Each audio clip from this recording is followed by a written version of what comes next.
2023 na kung saan sa ngayon po ay nananatili na walang anumang sama ng panahon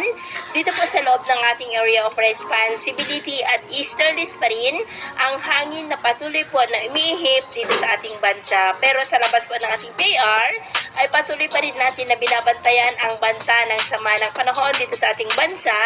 na consistent nga ang pinapakita dito sa forecast na lalakas ito bilang bagyo habang papalapit sa ating bansa, kaya atin lamang pong babantayan ang development po nito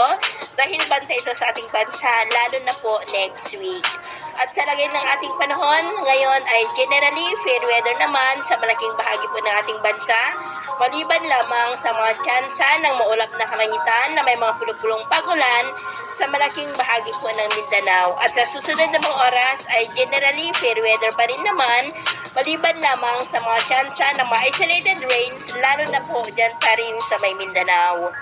land. At sa atin naman pong mga baybayin, wala naman po tayong nakataas na namang gale warning signals, pero iba yung pag-ingat lamang po kung